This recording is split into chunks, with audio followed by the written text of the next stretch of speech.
Bom, nós temos aí, enfim, várias experiências para serem trabalhadas. Acho que a gente podia começar. Doutor Ricardo tinha nos pedido tem problema de voo para iniciar a apresentação. Por favor.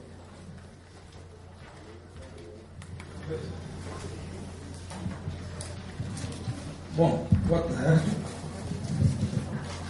Se eu pedir para solicitar, eu já peço desculpa por não poder ficar depois do debate, porque eu vou ter que voltar porque eu estou matando um mosquito lá. Então isso é uma tragédia que nós estamos vivendo hoje no Brasil, porque essa coisa fica viva. E nós estamos fazendo uma mobilização muito grande no estado do Espírito Santo. E não tínhamos nunca de microcefalia até outubro, estamos com 11. Então isso tem mobilizado as nossas atenções e, de qualquer forma, fiz questão de dar uma pausa, dar uma folga para os mosquitos virem aqui em função do trabalho importante que nós estamos fazendo lá, com a consultoria aqui do HCOR, e que o Armando tem conduzido, e eu aqui quero reconhecer esse público o trabalho que ele tem feito lá, no sentido de nos ajudar nesse processo de regionalização e um financiamento do Ministério da Saúde. Isso. E o debate anterior fez uma discussão aqui um pouco mais teórica a respeito da questão da desigualdade. Essa mesa aqui continua no mesmo diapasão. Né? A discussão da desigualdade continua. Só que aqui agora tem uma dimensão diferente, é uma desigualdade no dia a dia. Né? Como fazer com que o interesse do usuário do SUS prevaleça, né, na prestação de serviço, no gasto público de saúde no dia a dia. Né? Isso não é uma tarefa fácil. Né? E uma das primeiras coisas que eu fiz ao chegar na secretaria é exatamente fazer um diagnóstico da situação, e você percebe o conjunto de interesses que estão articulados em torno, né, da saúde pública e a dificuldade de fazer com que esses interesses todos converjam, né, para que prevaleça o interesse do usuário do SUS. Não é um trabalho trivial, é um trabalho político de grandes proporções e que eu tenho gasto um volume de horas considerável só na questão da articulação política, muito mais do que na questão técnica, para poder fazer com que esses interesses articulados não se sobreponham aos interesses do SUS.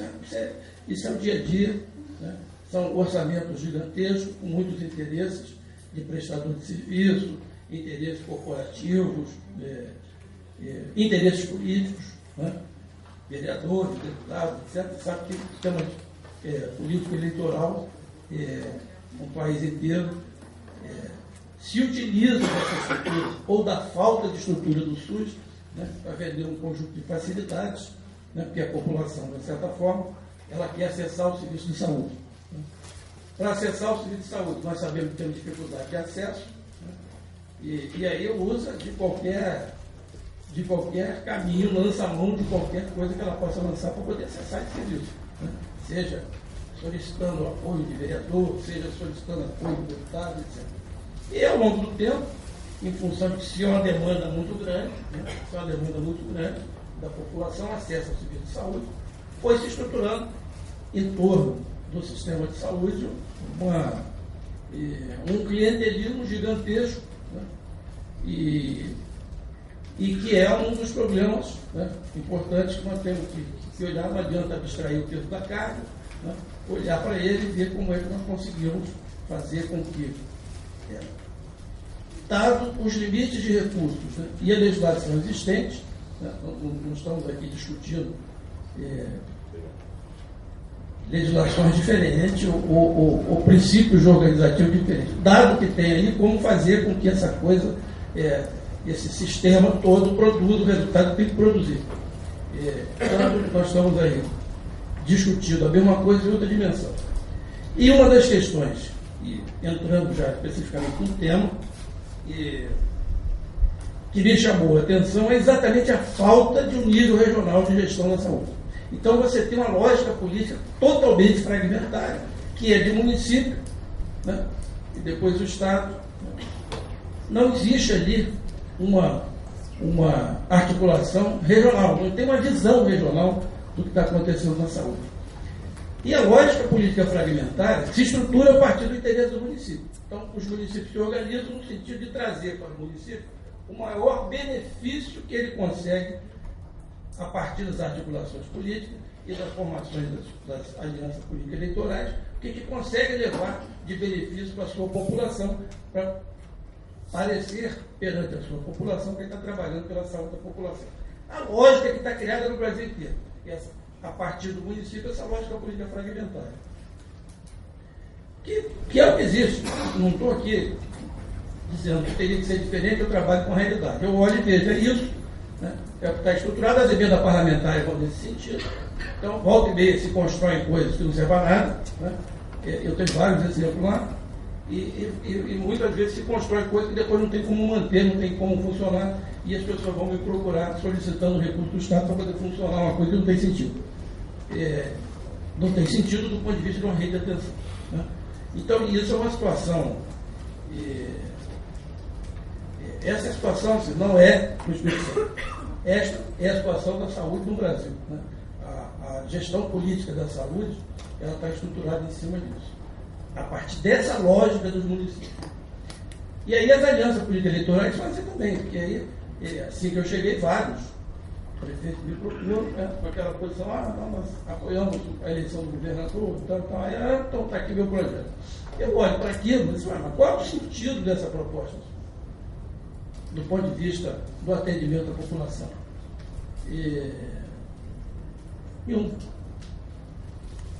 Não me apareceu que um projeto específico de alguma prefeitura que tenha levado a mim que tenha algum sentido, do ponto de vista, a não ser um sentido esse da lógica política fragmentária de levar o maior número de benefícios possível para o seu município. Aí eu entendo. Aí eu entendo que essa é a lógica que está estabelecida. Daí eu comecei a perceber que ou nós mudamos essa lógica, ou nós vamos continuar a desperdição do recurso público na saúde, coisa que nós não podemos fazer. Ou a vantagem, né, desse início de governo que nós tivemos aí a partir de janeiro de 2015, foi que o Estado estava absolutamente sem recursos, pegamos aí o Estado já com um orçamento negativo, né, uma situação de caixa deficitária, e os municípios também não têm recursos. Então, minha solução foi reunir os prefeitos e dizer, vocês não têm recurso, também não têm, vamos melhorar a gestão do que tem aí. Porque, pelo que eu já olhei, tem um nível de deficiência muito grande, né? E dá para a gente melhorar muito se nós conseguirmos conjuntamente, coordenadamente, aplicar melhor os recursos que nós temos aí. E é nesse caminho que eu estou seguindo, evidentemente com uma conversa de, vamos chamar de maluco, mas meio de surdo, né? Porque quando você levanta uma tese dessa, onde as pessoas estão acostumadas a dizer que o problema é dinheiro, que o que falta é dinheiro, que falta. Né? Já, essa conclusão eu já cheguei. Nós temos um problema grave de subfinanciamento do SUS, né? Mas isso é um dado que se resolve no Congresso Nacional, não está na minha governança. O que está na minha governança é pegar o recurso que tem no Estado, né? Seja de prefeitura, seja do governo do Estado, e dar uma qualidade melhor a ele. A briga política em Brasília é uma outra briga. Os municípios, no caso do Espírito Santo, do ponto de vista de financiamento, estão lá com 22%, 23%, 24% da sua receita corrente líquida, o que significa que é muito acima do limite condicional de 15%.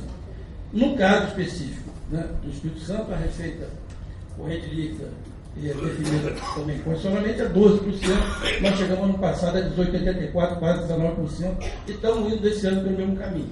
Então, assim, não adianta olhar para o Tesouro Municipal, não adianta olhar para o Tesouro Estadual, especificamente. No nosso caso, somos o terceiro Estado que mais tem investido, no ano de 2014, que mais investiu com recursos próprios na saúde. À frente do Amazonas, que no 2014 foi 22%, Tocantins 21%, e depois nós com 18,84%.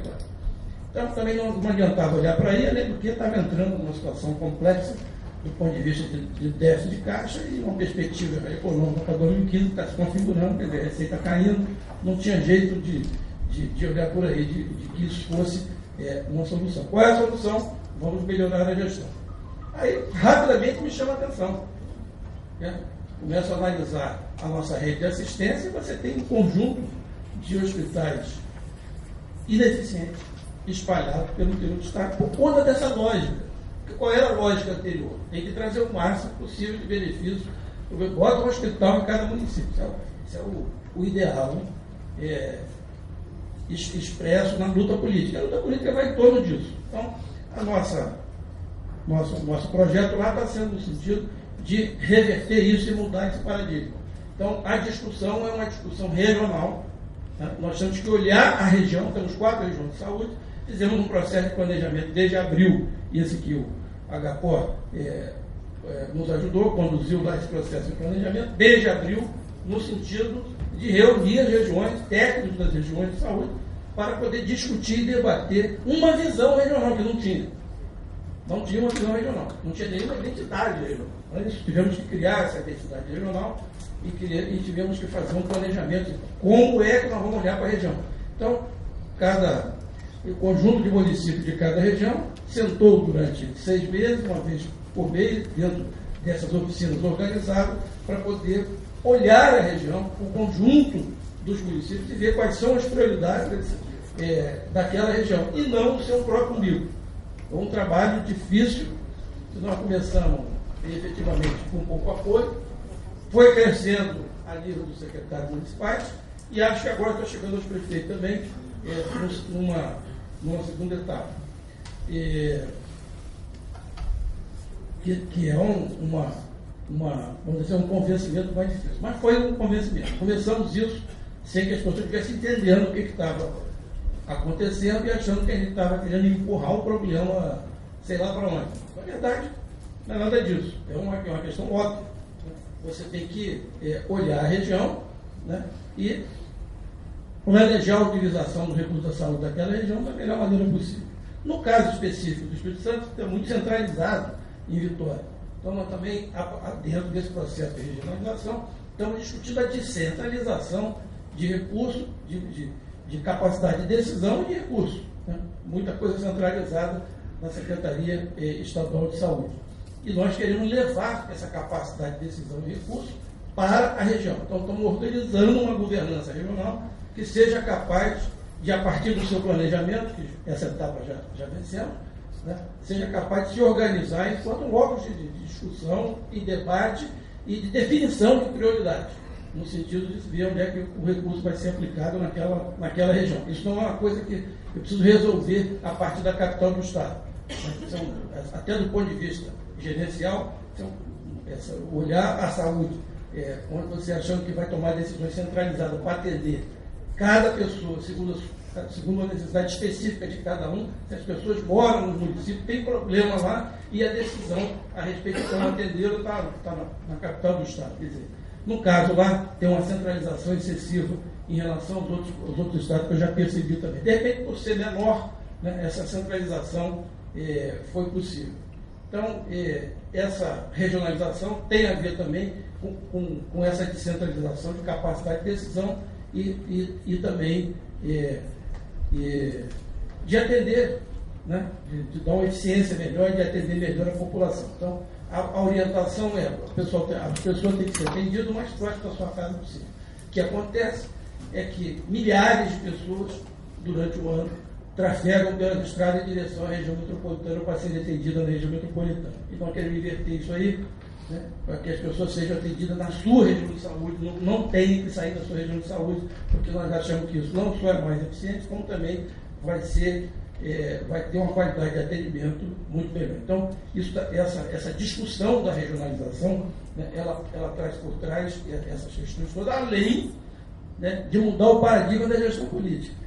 Porque como é que é hoje, só para relembrar, né, estou lá no meu escritório em Vitória, vai lá, como deputado, como vereador, etc., como prefeito, com o seu projeto, entre 4 paredes ali, querendo me convencer pessoalmente. Isso, graças a Deus, a princípio, consegui mudar. Não recebo mais, já avisei, já pedi, insistiram para ir sozinho, então parou. Agora, não recebo mais, ninguém me procura mais. Por quê? Porque se alguém tiver uma proposição para a sua região de saúde, vá na CIRF. E convence lá os municípios de que aquele investimento é o melhor investimento. Por que tem que ser assim? Porque o Estado pode pagar, o Ministério de Saúde pode pagar, mas todos os municípios vão pagar também. Então, é um pouco nessa lógica que nós estamos reconstruindo lá essa gestão política do SUS. Todo mundo participa, todo mundo dá opinião, todo mundo paga. Então, se eu defino isso, porque alguém votou no governador, ou porque a proposta é muito boa, porque eu sou simpático ao prefeito, etc. Bom, quem vai pagar é quem decidiu. Né? Como nós não podemos fazer isso, porque isso é desperdício de recursos, nós estamos fazendo uma lógica coletiva que dá transparência no debate, né, da aplicação de recursos, para tentar evitar a fragmentação do investimento da saúde no Estado. Né? Eu acho que esse projeto vai nos ajudar muito a combater essa fragmentação da aplicação de recursos. Claro que a questão das emendas parlamentares ela tem uma lógica própria. Os parlamentares não são obrigados a seguir o nosso planejamento regional, mas vamos criar um constrangimento para quem não aplicar dentro do planejamento que está estabelecido com toda a transparência, né, nessas regiões de saúde. Né? O planejamento estratégico de cada região foi debatido por todas as secretarias e aprovado ali por todos eles. Então, nós vamos tentar fazer agora que todos os investimentos, seja do Ministério da Saúde, que essa coisa do PTD não começa em Brasília. Né? Eu também já entendi isso, não é uma coisa que começa ali da saúde, começa ali na relação entre os prefeitos e governadores. Não é assim. Essa coisa começa lá, porque essa coisa das emendas parlamentares também não segue uma lógica da eficiência e da melhor aplicação de recursos. Então, portanto, nós estamos tentando constranger as aplicações, essas alianças que são feitas em torno das emendas parlamentares, né, tentando direcionar isso para que seja feito também, investido dentro desse planejamento estratégico de cada região, com estrangeiros. Eles não são obrigados a fazer isso. Mas eu acho que quem sai fora, né, dessa construção política que nós estamos fazendo lá regionalmente, com toda a transparência, no mínimo haverá um constrangimento. Seja do deputado, seja até do prefeito que estiver articulando isso. Né? Hoje é assim, né, e nós não vamos mudar isso de uma hora para outra, mas o discurso já está feito e é de conhecimento de norte a sul, de leste a oeste, que a política que nós estamos seguindo lá é essa. Então, infelizmente não dá mais, porque já terminei meu tempo todo.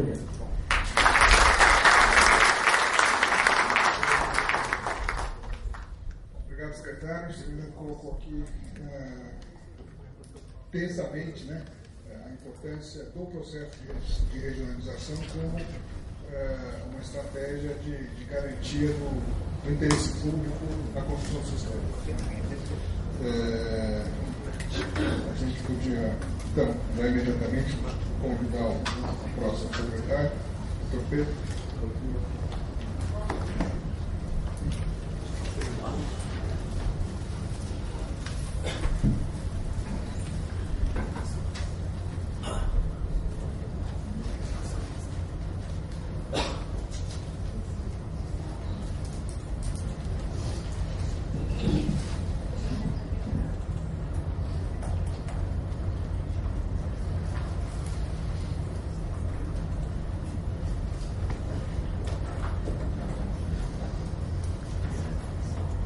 Boa tarde a todos, cumprimentar os colegas secretários aqui presentes, Espírito Santo, Pará, os demais integrantes da mesa, doutor Armando, nosso parceiro lá nesses projetos também, para o Ministério da Saúde.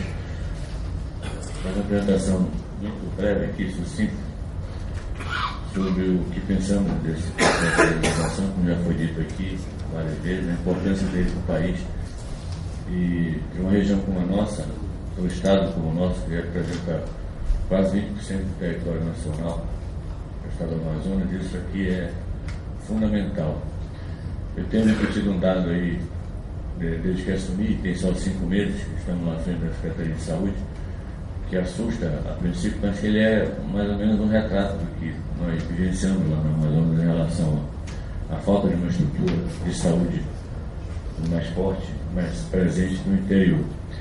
De janeiro a agosto desse ano, a Secretaria de Saúde, eu já cheguei lá com esse dado e essa dívida que assumi, herdei, 18 milhões de reais eu estou devendo com uma empresa aérea só para transporte de pacientes para o interior, do interior para a capital.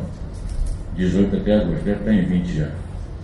É dinheiro para comprar 2 aviões, com piloto e tudo junto. Mas infelizmente não é por aí. Bom, acho que isso aqui já foi dito, o contexto político e institucional da Organização de Saúde no Brasil. Importante citar, no meu entendimento, esse dado, que 70% dos municípios com menos de 20 mil habitantes é grande parte dependente das transferências federais. Vocês imaginam isso num estado como o nosso? Eu prometo que nós não vamos terminar chorando junto aqui não. Num estado como o nosso, em que o interior todo do Amazonas depende 100% da saúde pública, 100%. Nós não temos ainda hoje, no século XXI, um único leito de UTI no interior. Zero, nenhum. Nem infantil, nem adulto, nem neonatal, nem o que vocês imaginem. Manaus, a nossa capital estado, cidade, estado, ela concentra 52% da nossa população e 98% da economia do estado. Tudo acontece lá. Obviamente que deve ser do conhecimento de todos que isso se deve ao tal do polo industrial de Manaus, antiga Zona Franca, que já não é mais nem zona, muito menos franca hoje em dia. Mas a organização é um dos princípios que orienta a organização do SUS. Isso está definido na Constituição Federal, deve ser do conhecimento de todos. E o conceito de organização é esse aí, que é clássico, né? Processo de organização de ações de serviços de saúde numa determinada região. Esses são os objetivos principais, também já deve ter sido discutido em algum momento, especialmente promover a integralidade da atenção e potencializar o processo de descentralização também, que eu penso que é um dos outros objetivos mais importantes aí.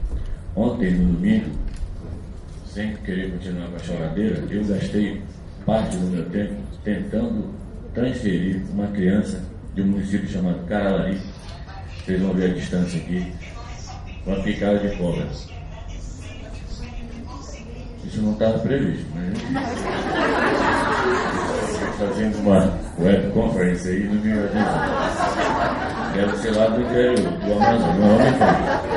Todo mundo sabe que é o maior estado da federação, com 1.570.000 quilômetros quadrados, né?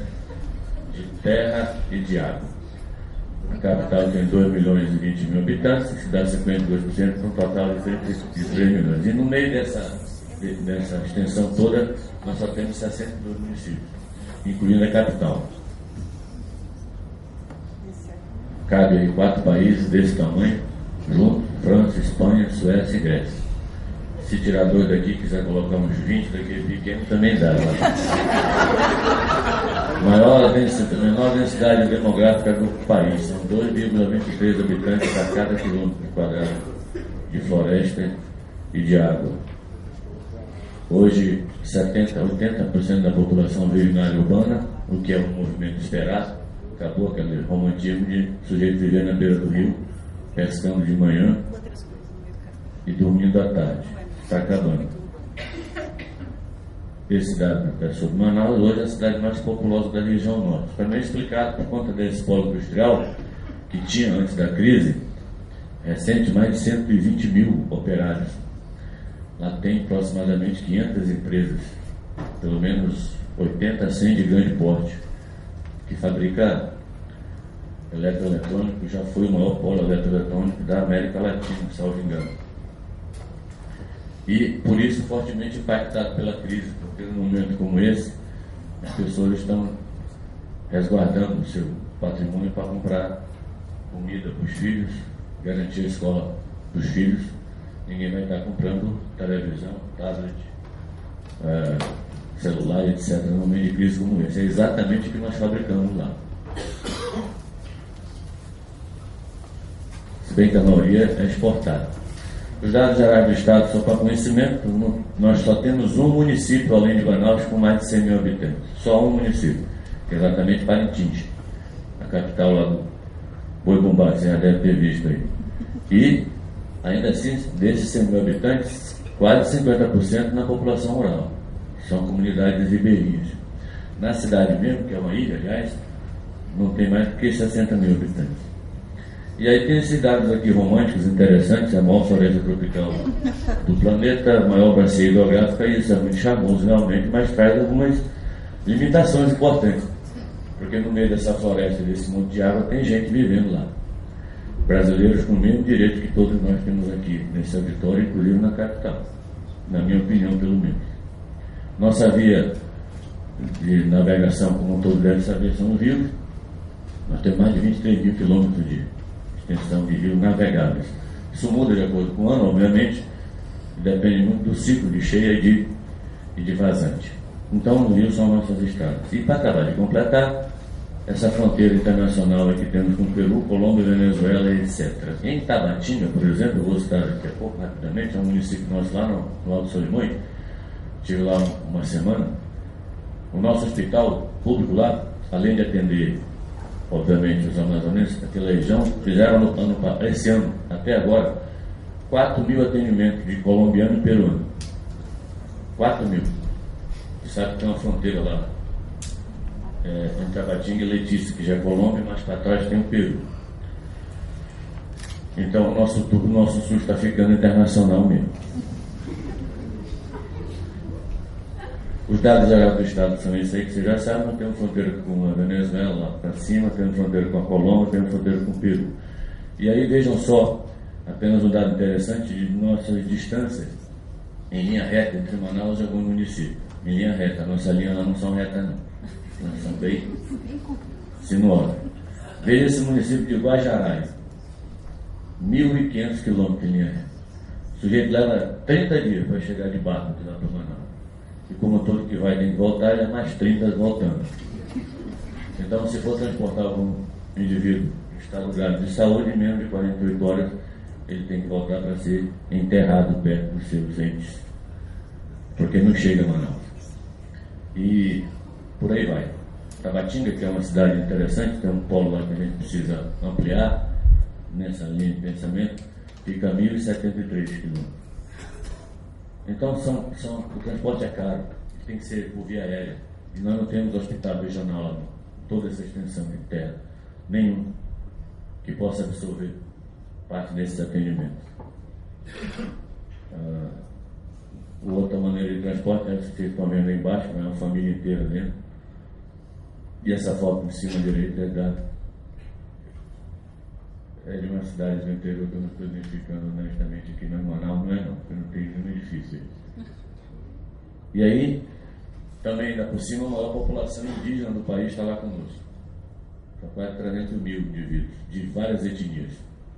Nós temos um município no Amazonas chamado São Gabriel da Cachoeira, em que se fala 23 idiomas, reconhecido pelo governo, 24 com português. O resto é ticuna, tucano, persana.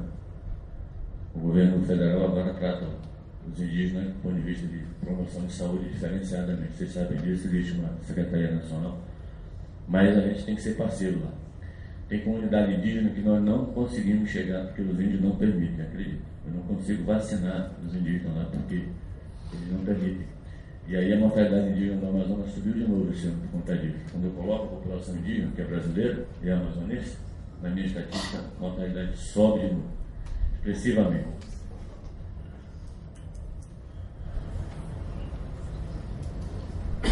Eu vou avançando aqui, que eu acho que tem coisa mais importante, o nosso tempo está correndo.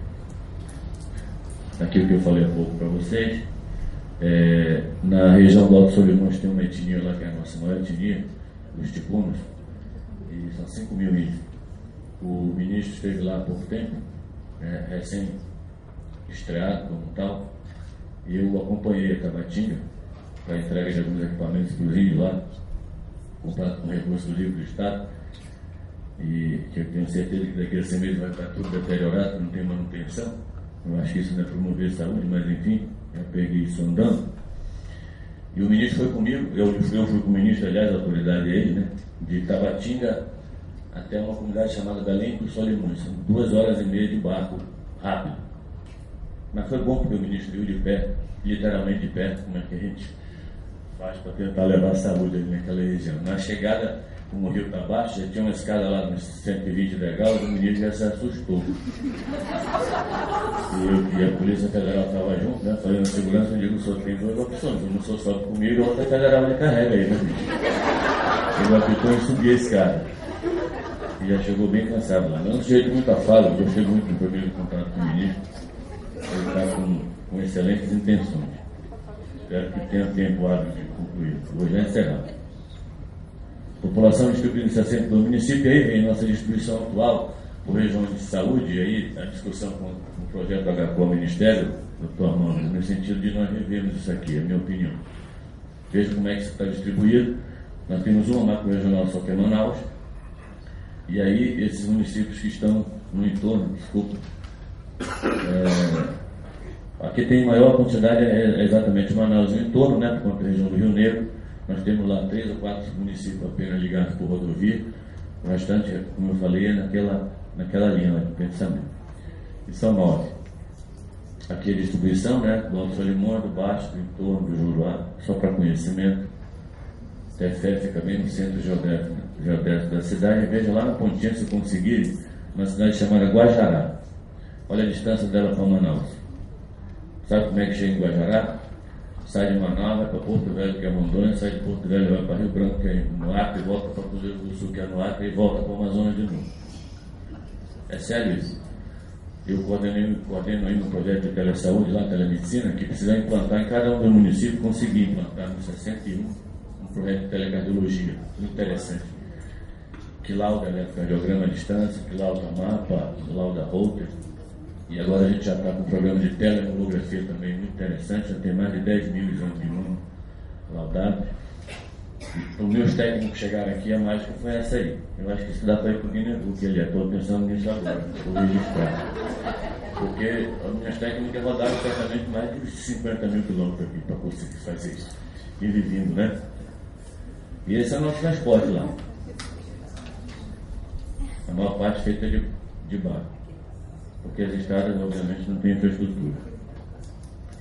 Nós só temos uma estação, né? A história que lá tem verão e inverno, isso é conversa. Só tem verão, úmido e seco. Essa época está mais uma porque chove um pouco, mas o sol volta de novo. E aí tem que subir essas corredeiras também.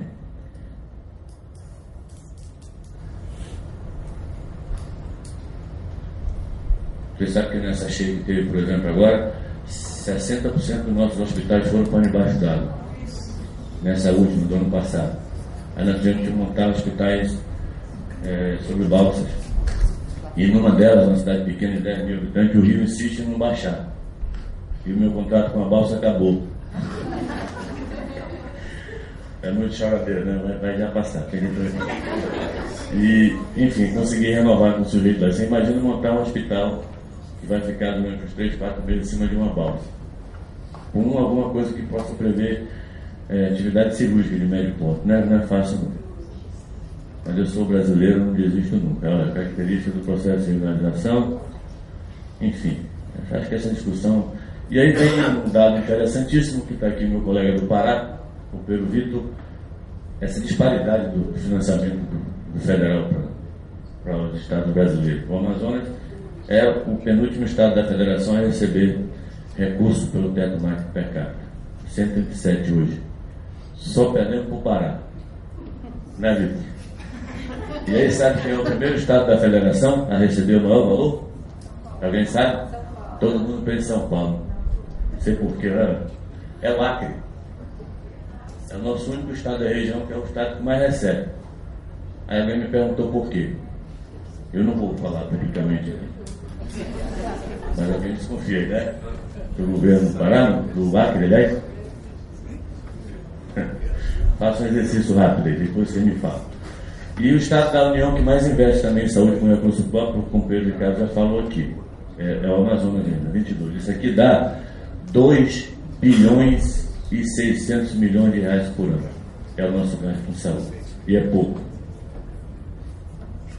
Aí a contribuição importantíssima do governo federal, só para vocês terem uma ideia, e obviamente que nesse contexto a gente entende que tem que ter financiamento, recurso humano e atenção primária. Eu não vou me estender nessa discussão, porque os senhores obviamente conhecem isso aqui. Recurso humano é uma situação muito delicada. Nós temos hoje 4.800, quase 5 mil médicos registrados no Amazonas, 220 no interior, o resto tudo de Manaus. Vocês imaginam, naquela extensão toda de terra. O programa Mais Médico, sobre o qual eu não vou emitir opinião pessoal aqui, até porque eu a tenho, está começando a mudar isso aí. Como tem só 2 anos ainda, eu acho que a gente tem que esperar mais um pouco para reavaliar o impacto disso. Mas eu posso relatar um dado interessante. Nessa comunidade indígena em que fui, com o ministro, tinham 2 médicos. Um deles foi meu aluno, inclusive, morando lá, atendendo os indígenas. 2 médicos brasileiros. Um deles formado lá na Universidade do Estado do Amazonas. Eu tenho a impressão que isso vai mudar de alguma maneira. Nós temos lá, eu tenho esse dado aqui é o projeto de apoio e desenvolvimento feito com a HCOR, participação Amanda nas nossas reuniões. 480 médicos hoje no MEMED, se não me engano. E temos um modelo lá na região de Solimões, no Jacamar, nesse município de Tabatinga, um consórcio intermunicipal que nós entendemos o primeiro esforço talvez para começar a melhorar essa realidade. E já estamos articulando na nossa discussão com os estados, com o secretário de Saúde da Amazônia Legal Brasileira, a possibilidade de um consórcio interestadual. Entendemos que deve ser uma saída para parte dos nossos problemas, sobretudo para aquisição de insumos de alto custo. Você sabe que a logística na Amazônia é muito complicada, eleva o valor. O que nós imaginamos que quando subir em escala a gente ganha preço. Talvez a aquisição de medicamentos de alto custo, especialmente para oncologia, equipamento médico hospitalar, óculos e prótese, material especializado, que é muito caro. A gente pretende avançar com essa discussão, não é isso, Vitor? Com o apoio do CONAS, inclusive, para que possamos talvez diminuir nossos custos lá. Nós temos lá, eu vou citar por último, esse é o programa Amazonas Saúde Itinerante, que minimiza um pouco, né? Levamos médicos de especialidades para o interior. Eu detesto essa história de mutirão em saúde, parece coisa de político de baixa qualidade, tem pouco no Brasil, né? E o sujeito vai lá, passa 3, 4 dias, opera e vem embora. Isso não é medicina, cara. Medicina tem que ter começo, meio e o fim, que não deve ser a vida do paciente, o fim no sentido de encerrar o tratamento. Mas é o que se pode fazer por enquanto lá. Então faz cirurgia até de médio porte, atendimento especializado em pediatria, clínica, pneumologia, oftalmologia, e o sujeito passa lá uma semana. Diminui muito esse fluxo de paciente. Aqui são os dados que eu falei há pouco. 342 desses quase 500 médicos são cubanos, viu? Como estão vendo aí. Isso está gerando alguma confusão, mas tem melhorado. Porque o nosso caboclo lá do interior já fala uma linguagem que é típica deles. Como tem no Brasil todo, no Nordeste também tem sua linguagem. E aí se depara com um profissional que fala castelhano. E aí vocês imaginam a confusão que sai disso aqui. Um que não fala a língua de um, que não fala a língua do outro. Aí vai para a linguagem universal dos sinais, né? É o jeito. Acho que agora ela vai me empurrar de uma vez, porque eu não está encerrando isso, só um minuto. Aqui é o modelo que eu falei para você, do Tabatinga, que tem uma central de regulação muito interessante, já funcionando, SAMU, e que atende os 9 municípios do entorno lá. Do entorno, em tese, porque tem municípios que ficam bem distantes do Tabatinga, como Atalaia, por exemplo, lá no extremo. E aqui o complexo regulador que conta com essa conectividade, né? Incluindo um hospital de referência que é Tabatinga, tem telefone satelital, tem telefone de voz sobre IP, e tem funcionado. Tabatinga é uma cidade diferenciada porque tem uma unidade hospitalar de parceria com o Exército Brasileiro.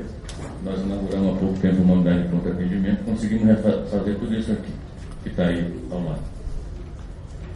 Esse é o modelo operacional que lá está funcionando, e agora, dia 17 de dezembro, se Deus quiser, estarei em Parintins inaugurando com o governador uma nova central de regulação e regionalização na região do Médio Amazonas, que vai em direção ao estado do Pará, do meu amigo Vitor.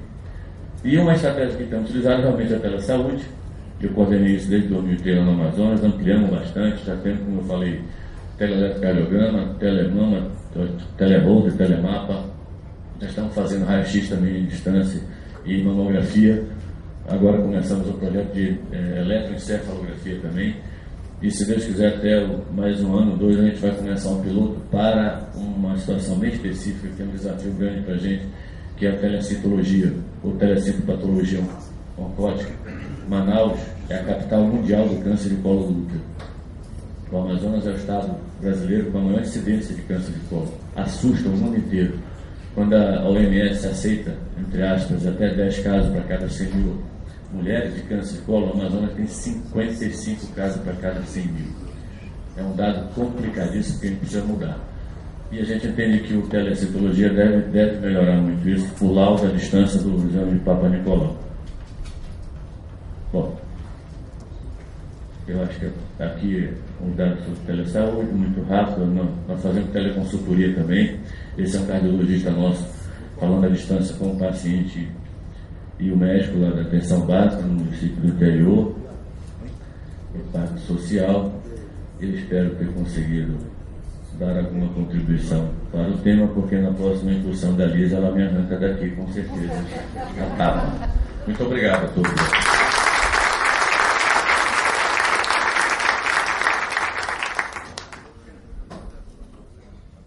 Muito obrigado.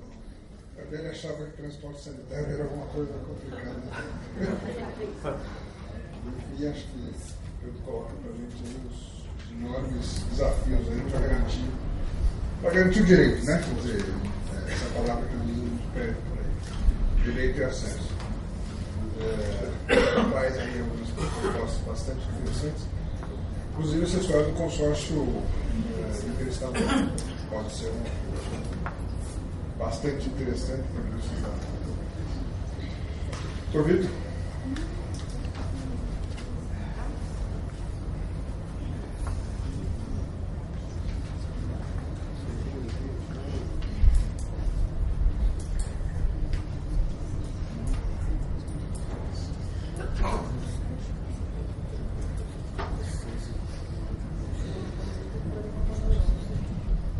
Bem, boa tarde. Queria saudar os meus colegas, secretários estaduais de saúde, Dr. Armando Solon, queria saudar os mais membros. Bem, aqui está quem nos fala, é um paraense nascido em Lisboa, e de ter a certeza que eu amo esse país como nunca, porque estou vivendo aqui há quase 40 anos, e para mim é uma paixão eterna poder ter dividido isso aqui. Eu sou funcionário da FUNASA, à disposição do Governo do Estado. Estamos nesse desafio pela segunda vez à frente da Secretaria de Saúde do Estado, no sentido de dimensionar um pouco aquilo que os meus colegas Ricardo e Pedro falaram, e ter na condição de poder colocar aqui pelo convite que foi formulado com apoio do CONAS. Também queria estabelecer aqui meu reconhecimento ao papel que o HCOR vem fazendo no Estado. É um papel importante no sentido de repensar a questão da forma de planejar. Também reconhecer o papel da OPAS, o Ministério da Saúde, que tem sido parceiros incansáveis na construção desse repensar. Mas cabe aqui a nós, gestores, daquilo que foi falado hoje pela manhã, estendendo-se também pelo meio da tarde.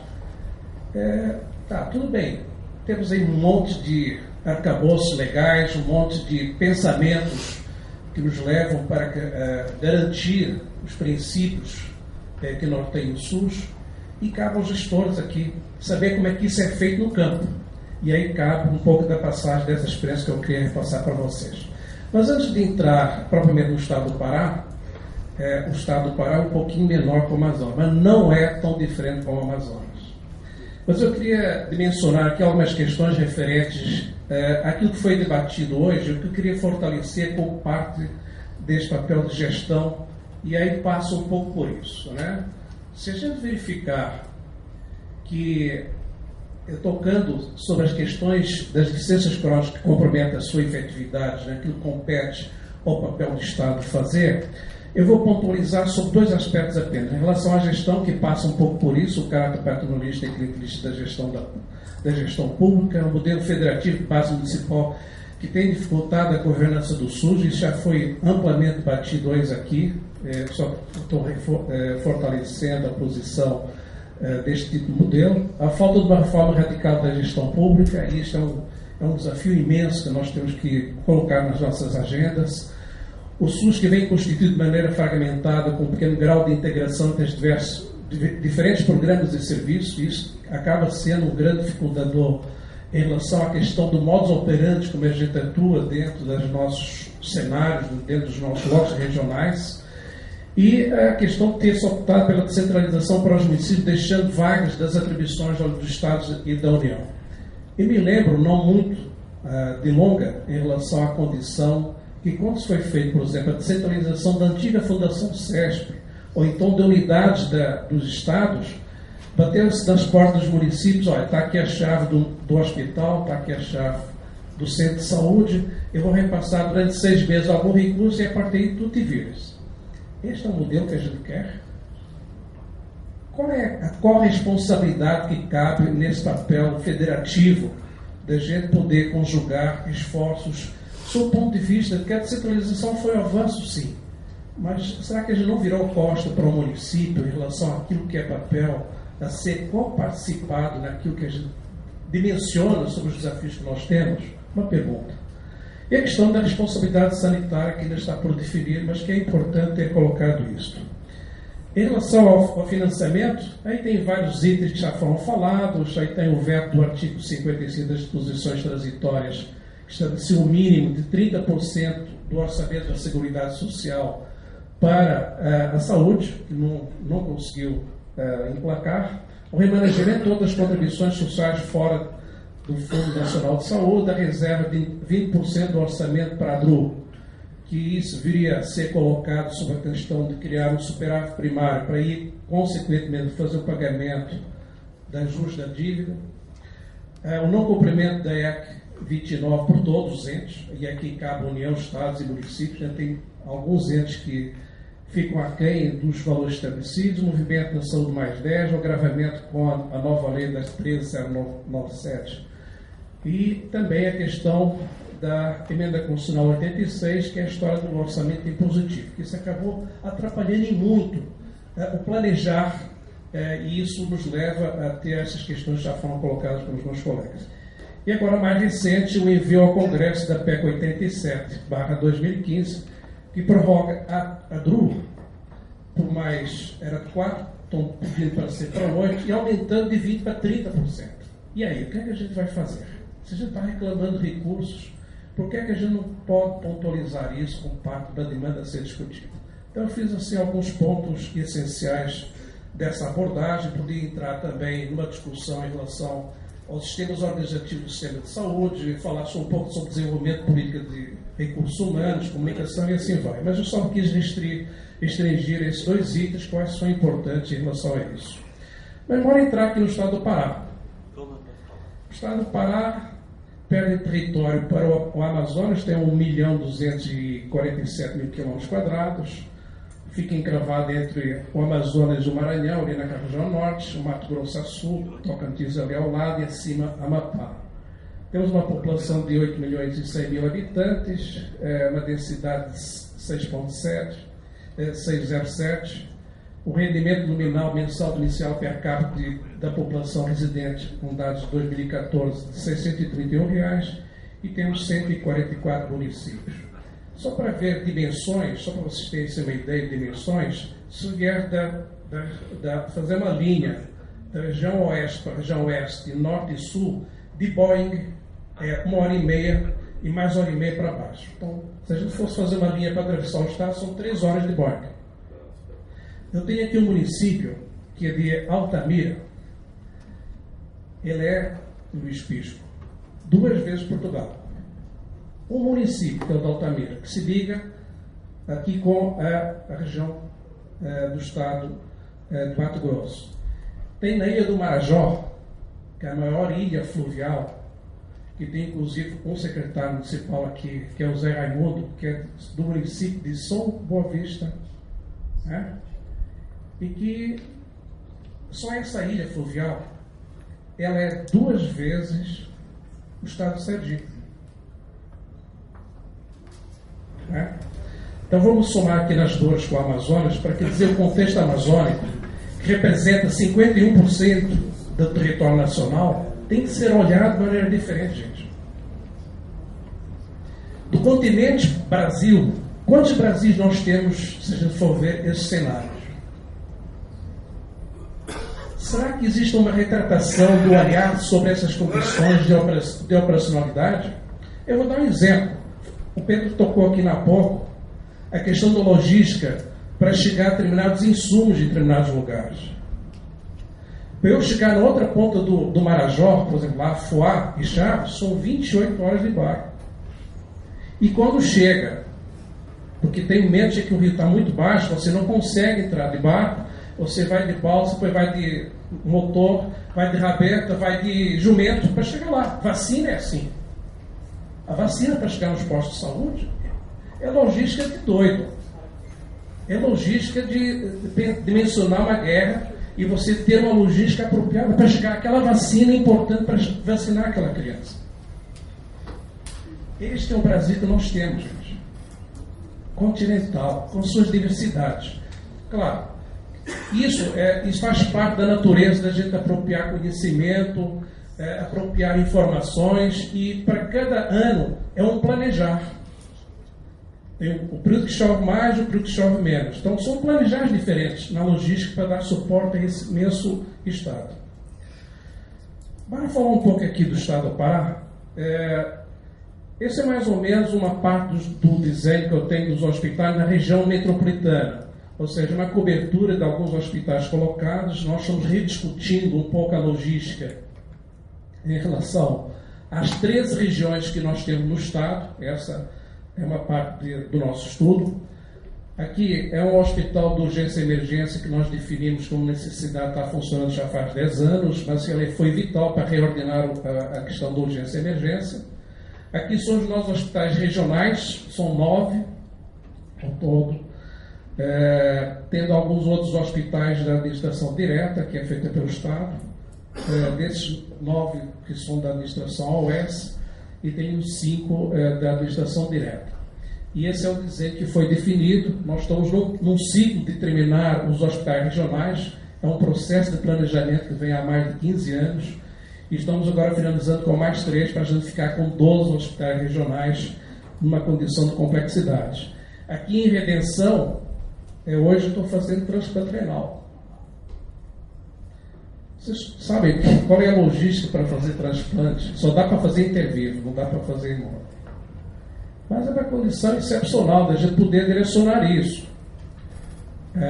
Por exemplo, em Santarém, que eu vou mostrar depois logo a seguir, aqui é o Hospital de Santarém, esse primeiro bloco aqui da frente, eu estou fazendo radioterapia, quimioterapia. Estou fazendo parte do Monacom lá dentro. Isso é um desafio imenso para um Estado continental. Há 20 anos atrás, toda a alta complexidade era feita em Belém. Sabe quanto é que se gastava em valores nominais naquela altura, há 20 anos atrás, só com transporte? 9 milhões de reais. Em valores nominais de há 20 anos atrás. Fora diária, só transporte, 9 milhões. Então, esses são os desafios que a gente tem para colocar no sentido de a gente redimensionar isso. Na parte de hemodiálise, por exemplo, estamos espalhando isso no sentido de a gente dar mais acesso. Quando a gente fala em acesso, que tipo de acesso a gente está discutindo num Estado continental como esse? E nós precisamos ter a audácia, a ousadia de provocar, do seu ponto de vista, de ter isso colocado, do seu ponto de vista, de a gente poder avançar numa rede que precisa ser investida, ser fortalecida, porque as pessoas precisam disso. Quem tem renal crônico e precisa de uma máquina de hemodiálise sabe qual é o drama. E tem pacientes que andam 400 quilômetros por dia, dia sim, dia não, para fazer uma sessão de hemodiálise. E esta é uma realidade. 5 minutos. Vamos lá. A parte da oncologia também estamos fortalecendo isso, num desenho para ser colocado. Aqui é uma evolução dos leitos SUS e SUS, não SUS, que estão sendo ofertados em relação à cobertura, em torno de 14 mil leitos ofertados no Estado, a maior parte deles, 12 mil, em torno de 12 mil, são do SUS, são vinculados ao SUS. Aqui é uma distribuição em relação ao privado, filantrópico e público. A maior parte, na parte ambulatorial, é quase toda pública. Em SADT há uma equivalência entre o privado e o público. A internação é quase toda uma divisão também privado e filantrópico. E na urgência, a grande predomínio é público. Então, mas essa é a distribuição que nós temos no Estado em relação a isso. Em relação à atenção média, complexidade hospitalar, está dividido em termos de cobertura para a média complexidade, em razão de internações clínicas, na atenção primária, evoluindo com esse prospecto na série histórica, e aí a gente cada vez mais fazendo aportes para a questão do financiamento aos municípios, por parte do recurso do Tesouro do Estado, para garantir condições melhores dos municípios se organizarem. Aqui, em relação à questão da vigilância, fortemente fortalecida a partir de 2009. Aqui o SAMU, no sentido de fortalecer as demandas regionalizadas em relação à assistência da urgência e emergência, e aí tanto nessa parte aí colocada. Aqui, em relação à saúde mental, também investindo bastante em relação à cobertura. Tá? Aqui é um quadro que expressa um pouco daquilo que é despesa per capita em termos de saúde total, despesa com recursos próprios, mas o Estado é um dos estados que mais investe em obras e equipamento, porque isso faz parte do desenho desse ciclo que nós estamos fechando agora, e essa tem sido uma determinação do governo do Estado no sentido de poder desenhar essa regionalização com base nesse tripé de construir isso. Nós temos alguns projetos estruturantes, passam pela Fundação Hospitalar, consórcios, PPPs, perfil assistencial dos hospitais que estão sendo agora redesenhados, a logística em saúde, e a gente quer ter um novo plano diretor de saúde para os próximos 20 anos, e isso vai fazer o nosso desafio daqui para frente. A Fundação Hospitalar passa um pouco por concepções em relação à questão de direcionar alguns modelos de gestão que estão sendo estudados, a questão dos consórcios, e aqui queria fortalecer algumas questões relacionadas àquilo que o Pedro falou. Os secretários da região norte estão se reunindo para tirar uma agenda no sentido de construir itens que são essenciais para a organização da região amazônica. Isso vai nos fortalecer muito, e já deve estar provavelmente construindo essa agenda para o futuro, e essa questão do consórcio interfederativo vai ganhar força, que vai nos potencializar para impulsionar a resposta que nós não temos ainda hoje. As parcerias público-privadas, nós estamos tentando fazer alguma questão nessa área também. Estamos remodelando o perfil dos hospitais estaduais, no sentido de dar maior eficiência, visando a questão de melhor condições de gerenciamento. E passa por a Santa Casa, o Hospital Filó, que é um hospital ligado ao câncer, o Hospital de Clínico, que faz a parte de cirurgia do adulto e da alta complexidade, o Abelardo Santos. Essa é uma parte logística que também já estamos refortalecendo para dar garantido melhor apoio para os serviços, aí passa um pouco por isso. Desculpem, está correndo. A gente quer ter o desenho de um plano de saúde estadual que nos caminhe para esse sentido, e a gente está fazendo isso para os próximos 20 anos, que foi um novo ciclo que a gente estamos desenhando, que estamos terminando agora um ciclo, estamos abrindo um segundo ciclo dentro do planejamento do Estado para a gente avançar nisto aqui. Readequação dos investimentos, que vão fazer parte disso. Esse é um novo hospital que estamos construindo em Castanhal, que fica a uns 70 km de Belém. Readequação, repensar a questão das OS em algumas áreas, estamos repensando. Novos modelos gerenciais, que passa pelos consórcios interfederativos, e aí as parcerias com as entidades filantrópicas também estão sendo pensadas pelo governo, e aí dando uma garantia de como é que a gente pode ter essa rede melhor desenhada do Estado, né? Nós não apostamos na hospitalização do sistema, nós precisamos potencializar questões que já estão colocadas em abertura daquilo que é possível e criar parcerias com outras entidades.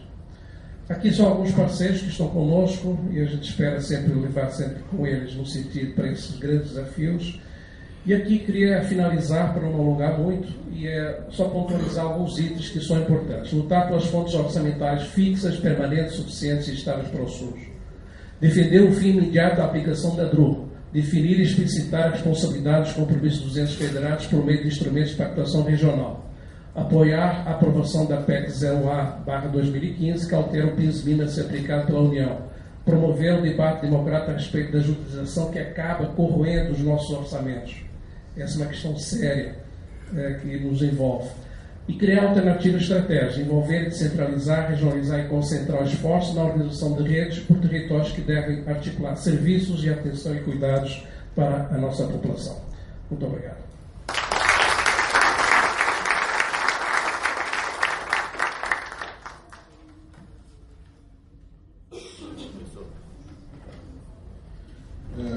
Bom, obrigado, doutor Pedro. Doutor Vitor, ele nos traz aqui um escopo muito significativo de iniciativas e alternativas que o Pará vem tentando construir para enfrentar, né, essa condição de garantia do direito do acesso à sua população.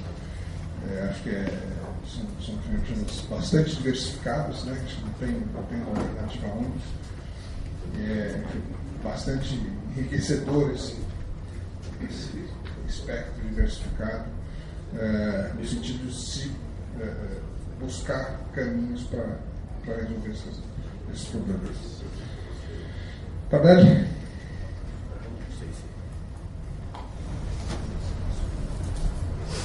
Boa tarde a todos.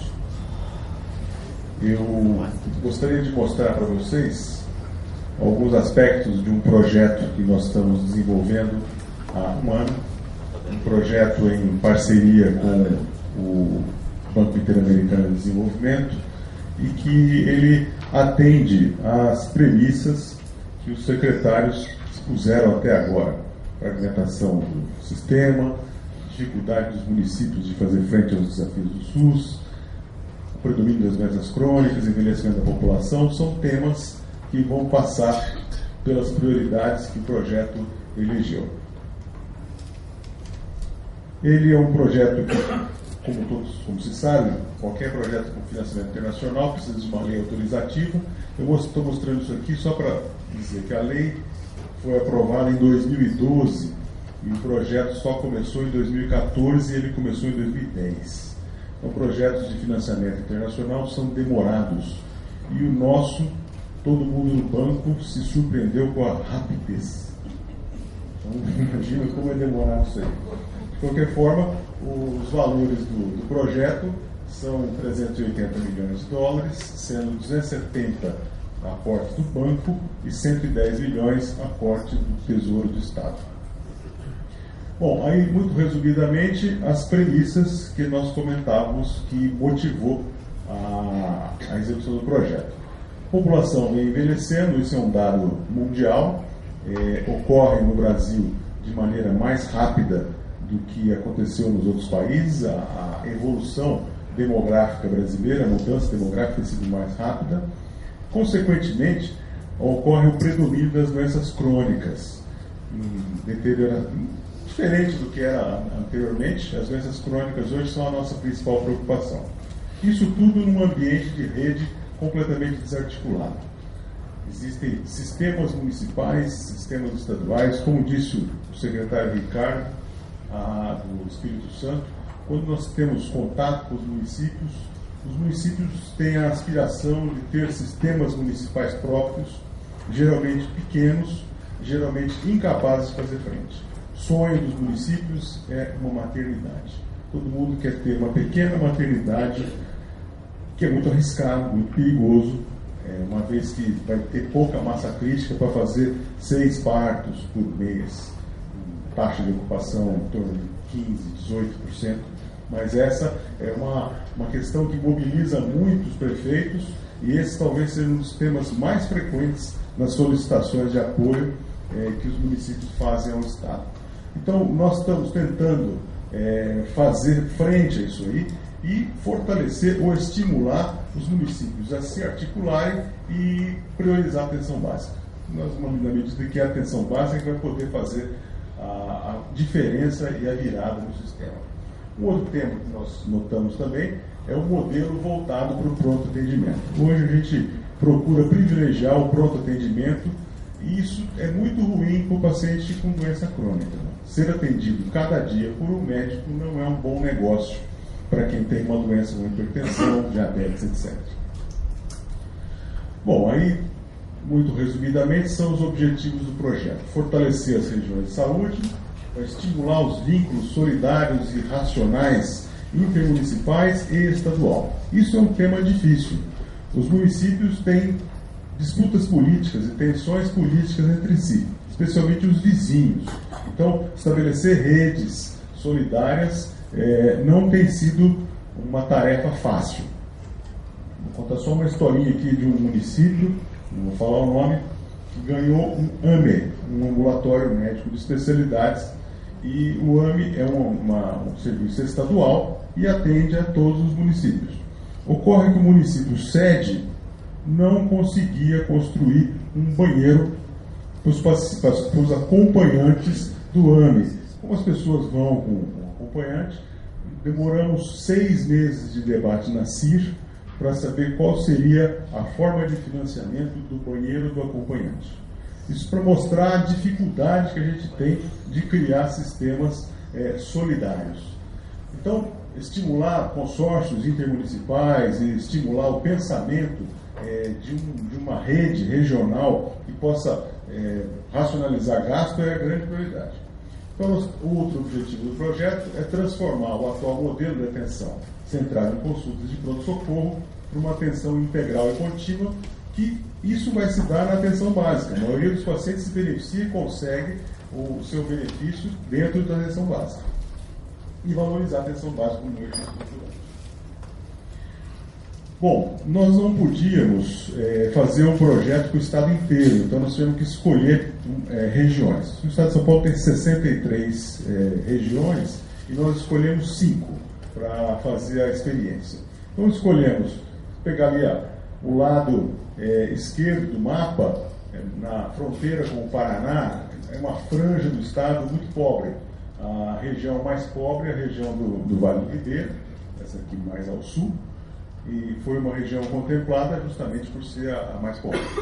O segundo mais pobre é a região de Avaré, de Itapeva, que é vizinho, subindo ao norte, e um pouco mais acima a região de Avaré, que é o Vale do Jurumiri. Esses 3 foram escolhidos pelos índices sociais de grande dificuldade. Escolhemos também o litoral norte, região de Caraguatatuba, Ubatuba, porque na época do desenho do projeto existia uma expectativa do pré-sal de promover uma explosão demográfica na região e que ali nós teríamos que nos preparar com uma infraestrutura capaz de receber todo o contingente populacional novo. Não aconteceu daquela intensidade, mas essa é a região com maior crescimento demográfico do estado. Então, e quando nós mostramos isso ao banco, o banco sugeriu que nós incluíssemos no projeto uma região metropolitana. A grande maioria das pessoas do estado de São Paulo não mora em cidade pequena, mora em cidade grande, em aglomerados urbanos, regiões metropolitanas, e nós escolhemos para o projeto a região metropolitana de Campinas, por ser uma região com uma estrutura institucional mais fortalecida, por ter ali grandes universidades, Unicamp, etc., e o pessoal que consegue ter massa crítica para nos apoiar. Essas são as ações do projeto. Quem já trabalhou com o projeto de Banco Internacional sabe que eles costumam empacotar o projeto em componentes. Então, basicamente, 2 componentes. O componente 1, que é aquele componente que acaba nos atraindo mais, que são o fortalecimento e o desenvolvimento institucional. Esse é o componente que tem aí quase todas essas linhas, exceto a última, construções e reformas, que está no componente 2. Então, fortalecer o comando da região de saúde é um dado importante. Isso significa que o Departamento Regional de Saúde do Estado deve ter um papel relevante nessa região. Ele tem que ser a fonte e o modulador de toda a Síria, toda essa relação entre os municípios. Regulação do sistema regional, um tema importantíssimo, que é outro abordado pelo projeto. Estabelecimento de protocolos clínicos das condições mais comuns, nós vamos ver a seguir aí quais foram as condições que nós escolhemos para poder fazer a pactuação, referência contra referência e toda aquela temática que envolve a regulação. Outro tema importante é o desenvolvimento de recursos humanos e a informatização da rede de saúde. Então, a ideia é que cada ponto do SUS nessa região tenha computador ligado à internet, que consiga conectar-se com o sistema e consiga fazer regulação e que tenha um sistema de gestão. Pode ser um sistema próprio dos municípios, os mais ricos já adquiriram sistemas do mercado e os outros, os sistemas públicos, o ESUS, AB, etc., para poder fazer a integração efetiva do sistema.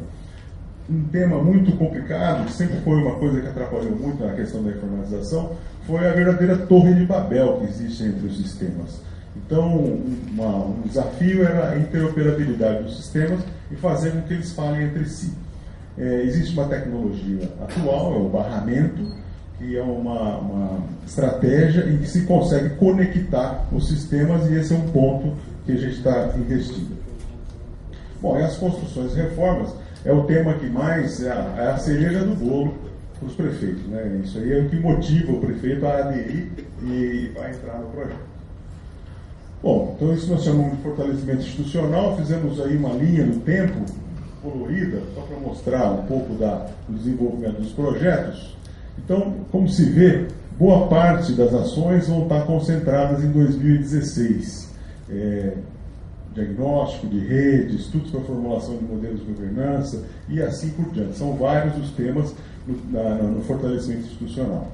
Só tem um estudo que começou um pouco antes, que é o levantamento de custos das UBSs e um pouco do estudo da situação orçamentária dos municípios. Foi um trabalho apoiado pelo professor Áquilas, que trouxe dados interessantes com base no CIOPS. E mostra ali algumas coisas muito fazem a gente pensar, né? Nós temos na região, são 71 municípios, alguns municípios com um orçamento muito privilegiado. Orçamentos que recebem royalties da Petrobras, então eles têm uma condição 4, 5 vezes maior que os seus vizinhos. E os indicadores de saúde não são proporcionalmente tão melhores assim. Então isso faz a gente pensar que a gestão é um tema aí muito importante. E esse que a gente está concluindo, o levantamento de custos, também é um tema que tem pouca literatura. Qual é o custo efetivo da unidade básica de saúde, tanto do ponto de vista quanto gasta uma unidade e quanto a expectativa de produção dela, e também a aplicação do método para saber e quanto custa uma consulta, uma vacina, uma visita domiciliar e assim por diante. As linhas de cuidado. Essas são as 5 linhas de cuidado que estão no programa. Claro, hipertensão e diabetes. Hipertensão e diabetes já existe uma linha de cuidado formulada no Estado de São Paulo, de 2010, e agora nós estamos atualizando a hipertensão e diabetes com apoio do HCOR. O outro tema que já existia é a linha de cuidado da gestante, que nós estamos atualizando também com apoio da Unicamp. Saúde do idoso, saúde mental e criança são as outras 3 linhas de cuidado, que essas vão ser formuladas e implantadas. A linha de cuidado da criança, essa já está formulada, foi uma parceria com a Fundação Maria Cecília no projeto Primeiríssima Infância. Aí também está a linha do tempo para a implantação dessas linhas de cuidado. Como vocês podem ver, em 2016 nós vamos trabalhar muito, vamos precisar de muito apoio aqui nesse ano, que vai ser o ano em que as coisas vão acontecer. O ano de 2015 foi o ano das licitações, da estruturação da unidade de desenvolvimento do projeto, de execução do projeto, e as coisas aconteceram de maneira preparatória em 2015 e 2016, esperamos deslanchar. No tema da tecnologia da informação, aquilo que nós tínhamos dito também, o ter toda uma rede, uma estrutura que possa adequar a atenção básica. Então nós estamos fazendo boa parte desse. Aí você vê que tem muita coisa já acontecendo em 17 e 18. Nós precisamos primeiro de diagnóstico, depois fazer a escolha de sistemas, depois fazer o barramento e só aí ir para a ponta para fazer aquisição de equipamento, etc, etc. E aqui, finalmente, as construções e reformas, são as obras, né? Então, nós estamos construindo 2 hospitais regionais, um em Registro, um em Caraguatatuba. O de Registro já começou, deve finalizar em dezembro de 2016. O de Caraguatatuba, nós vamos abrir o envelope da licitação em janeiro. Uma licitação que atraiu pela crise muita gente. Então, está sendo uma licitação que são 66 empresas até agora que já retiraram edital. Já tivemos 200 questionamentos de edital. Então, nós estamos tentando limpar isso tudo para ver se começamos a construção do hospital em março, abril de 2016. A construção de 72 UBSs, a reforma de 52 UBSs, construção de 21 CAPs, reforma de 6 CAPs, adequação de 3 santas casas. Muitas vezes as RAPs demonstram a necessidade de leitos de psiquiatria na região e muitas vezes uma santa casa é possível receber, eles topam fazer uma pequena expansão de área e fazer a psiquiatria para atender a RAPs. A reforma de 4 departamentos regionais, os 4 que são próprios do projeto, e a construção de um, que é o de Registro, que lá a sede estava tão ruim que não deu para reformar, vai ter que construir de novo. Né? A construção de 4 centrais de regulação e um AME, que é o AME de Avaré. Aí são algumas imagens, essa da esquerda é o Hospital de Registro, a da direita é o Hospital em Caraguatatuba. Essa é a UBS, nós desenvolvemos, aí também foi outro detalhe interessante do projeto, porque nós pedimos terrenos regulares para fazer um modelo de UBS e replicar. Os terrenos eram todos, cada um de um jeito, tivemos fazer. Era um projeto, fizemos 13 por enquanto, porque para adaptar aos recortes, havia terreno triangular, terreno de L, muito difícil a adaptação. De qualquer maneira, fizemos unidades básicas com 3 consultórios, tem mais de 360 metros, isso com base nos parâmetros definidos na RDC e naquilo que o Ministério preconiza lá no dado.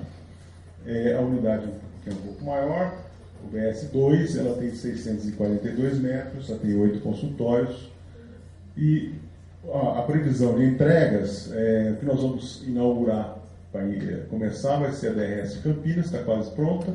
O hospital, essa data de junho já foi prorrogada para dezembro, como sempre.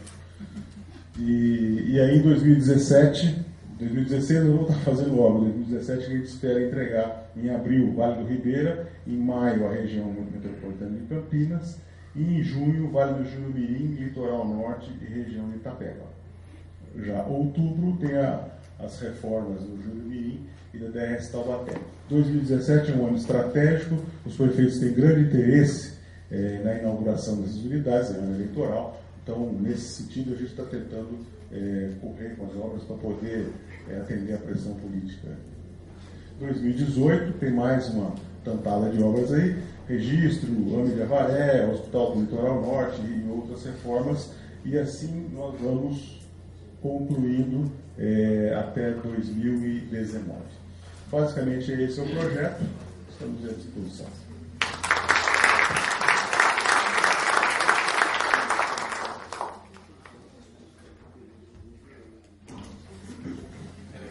Obrigado, Tadeu. Passar para o outro.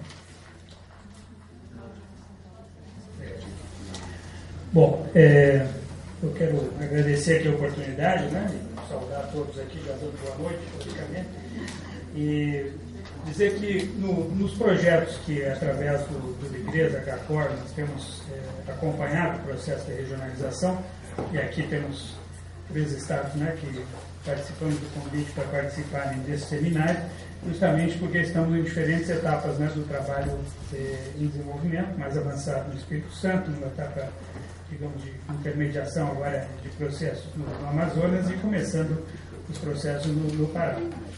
E tem um conjunto de aprendizados, né, sobre essa questão da regionalização que eu queria justamente compartilhar com vocês, algumas relacionadas diretamente a esse projeto de apoio aos sistemas regionais e outros derivados de outros projetos do âmbito do próprio PROAD-SUS, que sempre acabam relacionando a organização da rede de atenção com o processo da regionalização. E queria voltar a alguns elementos que eu citei na minha intervenção inicial de manhã, que me parece que são elementos chaves, né, para avançar sobre essa equação do processo da regionalização. O primeiro deles é esse reconhecimento da grande diversidade e realidade do país. Portanto, a regionalização no país é um processo de apropriação de realidades diversas que exigem estratégias de regionalização igualmente diversas. Nós tivemos aqui, nesse breve percurso entre o Estado do Espírito Santo, Amazonas e Pará, tive primeiro, né, um Estado como o Espírito Santo, 57 mil quilômetros quadrados, no outro extremo aqui dos três casos, o Estado do Amazonas, com 1,5 milhão, né, de quilômetros quadrados, com populações mais ou menos concentradas, né, do ponto de vista de uma densificação urbana em grandes polos metropolitanos e depois uma rarefação em polos intermediários ou, francamente, dispersa a população em territórios muito vastos. E quando a gente fala em regionalização, a gente tem que assumir que a região é uma totalidade de denominador. Quer dizer, eu não posso fazer uma regionalização com uma parte, né, dessa população. Inclusive, no trabalho que nós fazemos de indução sobre a indução de uma identidade regional, uma das questões que nós levantamos como fundamentais é que, para construir o processo da regionalização, nós temos que assumir uma orientação do próprio decreto da regionalização, que diz claramente que nós temos que constituir um exercício de planejamento baseado nas necessidades, orientado pelas necessidades sociais, né, daquelas populações dos territórios. Parece uma formulação simples, né, de seguir. Tá? No entanto, a cultura organizacional que está instalada afasta completamente dessa lógica. Tá? Então, na experiência que nós temos tido de apoio ao planejamento regional, como estratégia para compor a regionalização e construir uma identidade regional, uma das primeiras etapas, e eu diria fundamental, de constituição dessa identidade regional é tornar a leitura das necessidades sociais das populações naquele território regional o elemento central, né, de preocupação e ação em prol da regionalização. Esse deslocamento de uma oferta para uma leitura de necessidades é um deslocamento meio doloroso, né? Porque a própria lógica da organização funcional dos serviços e da gestão nas regiões e a maneira como as informações estão dispostas hoje, elas não facilitam esse reconhecimento das necessidades. Porque ler necessidades, principalmente a partir de um trabalho de indução a partir da complexidade de representar nessas necessidades toda a gama de respostas aos princípios constitucionais do direito universal, integral, né, igualitário e tal, pressupõe uma capacidade de representar as necessidades das populações que não é imediatamente acessível, do ponto de vista dos registros, do ponto de vista da disciplina intelectual mesmo de representação da realidade. Por isso, um trabalho importantíssimo para nós tem sido sensibilizar os participantes, e aí leia-se não apenas os gestores, né, mas também os que são os gerentes, os operadores do processo nos territórios, chefes de serviço, lideranças e tal, para que eles representem as necessidades a partir de um desenho muito mais totalizante dessas necessidades. Ou seja, representar as várias etapas, né, do ciclo vital social, né, portanto, as várias etapas da existência humana dentro dos territórios, reconhecendo esse denominador a totalidade das populações, a sua distribuição territorial, a partir de uma leitura também das etnias, né, das condições de gênero, das condições de classe social, etc., que caracterizam populações que, a partir dessa caracterização, revelam necessidades muito diferentes. Certo? Isso permite, então, abordar um elemento-chave do planejamento, que é o planejamento, enquanto planejamento de governo, para enfrentar as desigualdades. Certo? E porque esse é um tema, para nós, chave. A universalização ela tem que ser capaz de, na sua resposta integral, alcançar a produção social da igualdade nos terrenos, né, próprios de qualidade de vida e saúde. Tá? Esse tipo de aproximação tem ensejado, então, uma construção do desenho da complexidade da produção social da saúde e doença e permite, então, tornar mais material esse debate sobre a transsetorialidade ou intersetorialidade na produção social, né, da qualidade de vida e saúde. Ou seja, começar a olhar a inserção do processo de regionalização num desenho muito mais amplo do que simplesmente a provisão de serviços, e começar a ver qual o papel desse setor saúde, organizado no âmbito da regionalização, como indutor do processo do desenvolvimento integral daquelas populações naqueles territórios. E ao construir essa identidade a partir de necessidades sociais e reconhecer o planejamento como uma ferramenta fundamental de governo, em termos de construir futuro, né, como dizia Carlos Marcos, esse desenho de futuro passa por essa visão integradora do conceito de desenvolvimento, né, e de promoção da justiça social e de um desenvolvimento realmente com uma cara humana. E nesse sentido, tem sido muito importante o exercício indutor da crítica aos planos já construídos, né? Porque a gente faz toda uma abordagem de colocar sobre a mesa, né, de análise, como são os planos de saúde produzidos pelos municípios e pelos estados, né? Como são os planos de desenvolvimento, né? Como são os planos plurianuais de municípios, estado e federal. E aí os atores que participam desse processo, eles podem fazer uma autópsia, né, desses documentos. E a primeira pergunta que a gente faz é o seguinte: o quanto que o marco dos direitos humanos e sociais está representado nesse planejamento? E, em geral, a conclusão é que escassamente esse marco de direitos está traduzido na materialidade dos planos. Do ponto de vista dos planos de saúde, existe toda uma primeira etapa nos planos que tradicionalmente aponta indicadores de saúde de uma forma muito fragmentária, que imediatamente são esquecidos para entrar então numa segunda parte do plano, que é uma programação de atividades que não respondem aos desafios que aqueles indicadores iniciais colocam, porque não há uma narrativa que problematize a realidade. Ou seja, não há uma ideia clara de determinação social, não há uma ideia clara de causalidades e tal. E isso faz, então, com que os grandes temas geradores, né, dos problemas, das necessidades em saúde e doença, não apareçam como tal. E o exercício que nós temos envolvido, ele permite, então, que esses temas, que são temas complexos, ganhem uma representação enquanto arranjo totalizante de alguns grandes temas geradores para o planejamento. Leia-se saúde mental, né? Porque saúde mental tem sido um tema que aparece recorrentemente a partir da leitura de necessidades sociais. E, em primeiro lugar, porque é um tema que não tem uma solução exclusiva no campo da saúde. Ele exige, né, e o próprio conceito de rede psicossocial, de apoio psicossocial já aponta isso, ele exige uma série de outros arranjos no campo da previdência social, da assistência social, né, da educação, da justiça, etc., que configuram um campo de proteções sociais onde a saúde tem que se ver colocada como um ator fundamental, mas que não pode ser um ator isolado. E que nessa perspectiva de inserção nesse campo das proteções sociais, existe de forma muito presente, foi citado hoje aqui de manhã, um forte componente de redistribuição de riqueza, né? Portanto, é uma construção mais ambiciosa. E saúde mental tem gerado debates importantíssimos, né, nos exercícios que nós temos feito, porque aí entra temas como qual é a política hoje de enfrentamento ao tema das adições, das drogas legais e ilegais. Só aí é um terreno que nós temos tocado de forma muito pontual e superficial. Quando tu traz todo o problema das adições para o centro de uma análise de política pública de caráter estratégico, tu começa a ver os conflitos, né, com os processos de urbanização, os processos de despersonalização, né, da vida social, os processos de marginação, né, frente ao próprio trabalho, as questões relativas às exclusões sociais baseadas em etnia, em gênero, etc.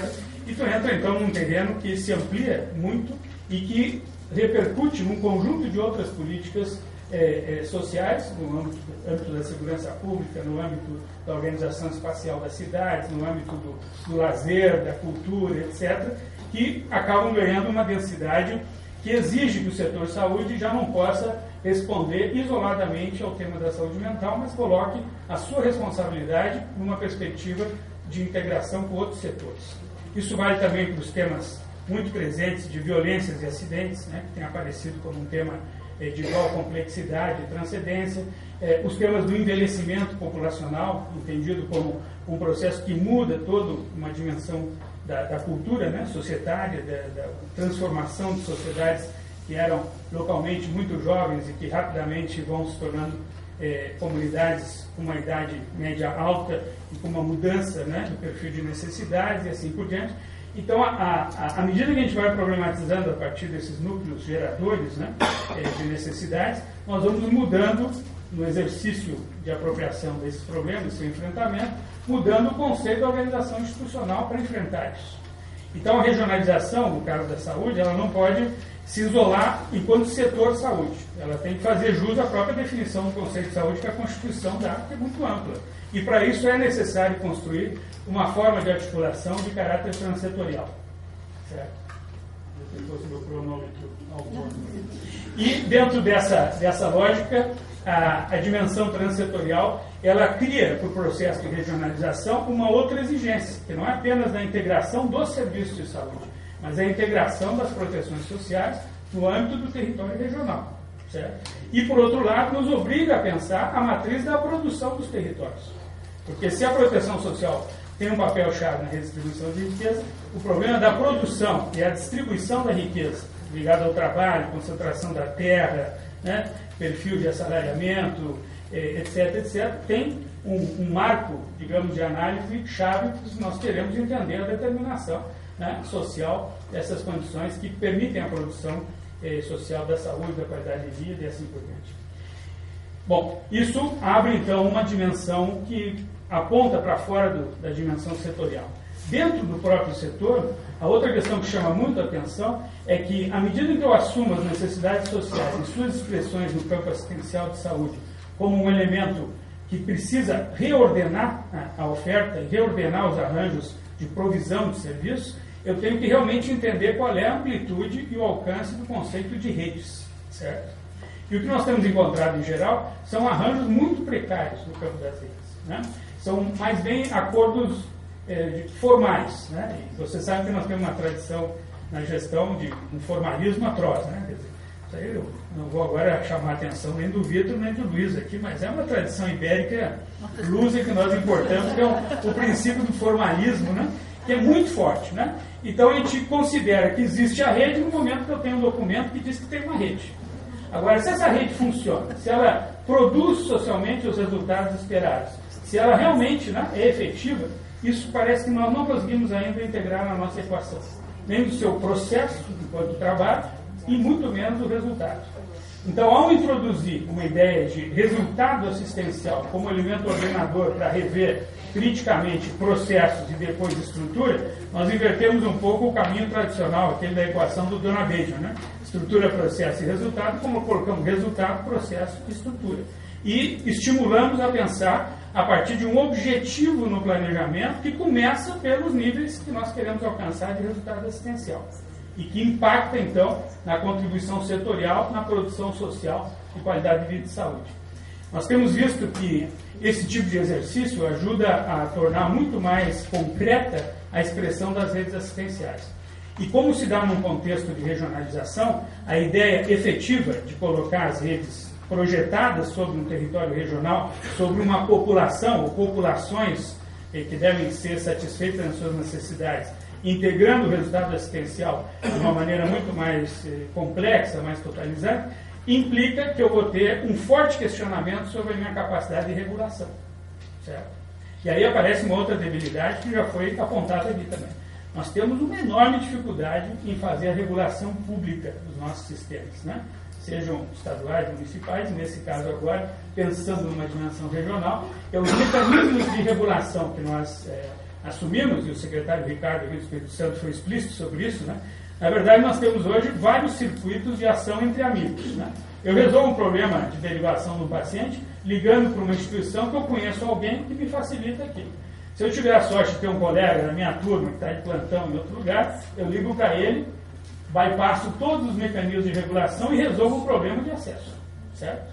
Ou na ação com os políticos, que foi aqui ilustrada pelo secretário Ricardo, né?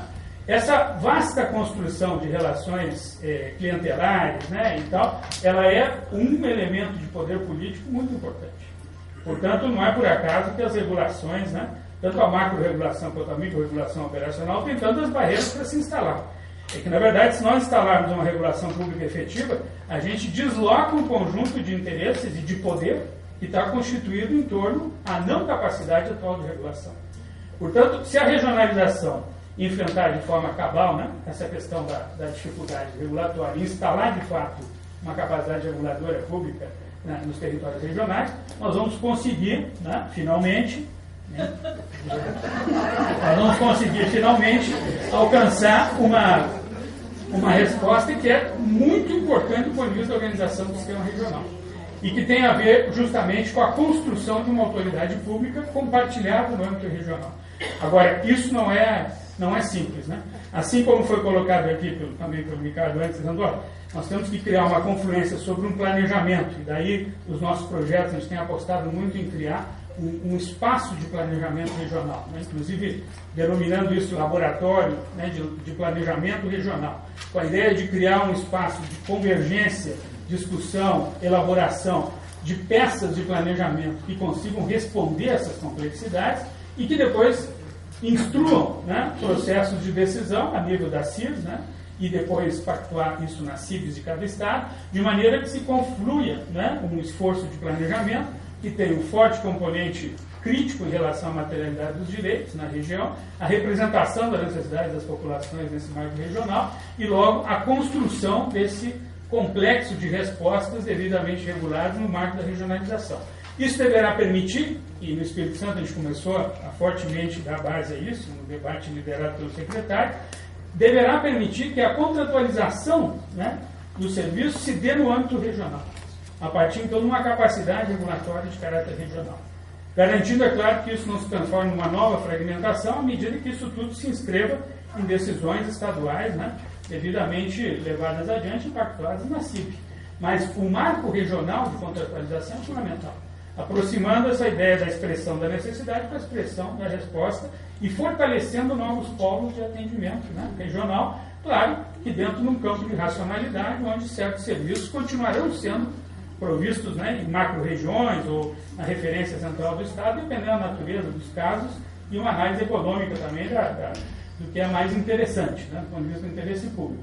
Mas o simples fato de abrir a possibilidade de uma regulação fortemente regionalizada e de uma contratualização fortemente regionalizada já muda a maneira como se começa a compor, né, nosso sistema de saúde. Uma última observação que eu acho que é muito importante nesse processo é que isso não pode se fazer à revelia de um forte debate sobre um novo modo de atenção, um novo modo de gestão, certo? Ou seja, não dá para armar todo um processo de regionalização a partir dessas premissas sem que isso altere fundamentalmente a lógica do processo de atenção às necessidades. E, portanto, nessa lógica renovada, é preciso conquistar corações e mentes dos trabalhadores, mas também afetar o senso comum da população sobre o uso dos recursos sanitários e a maneira como esses recursos se inserem em projetos de desenvolvimento regional. Não é uma tarefa simples, né? Hoje a hegemonia conservadora e fortemente assistencialista, biomédica e tal, ela é hegemonia justamente porque ela alcança a compor um senso comum, onde trabalhadores, né, população e os próprios gestores estão fortemente capturados, né, por essa lógica. Então, como pensar uma equação onde um novo modo de atenção, realmente capaz de promover a qualidade de vida e saúde, ter uma produção social de qualidade de vida e saúde, se instale e isso passe também a reorientar a própria atividade assistencial em saúde. Não é uma questão simples.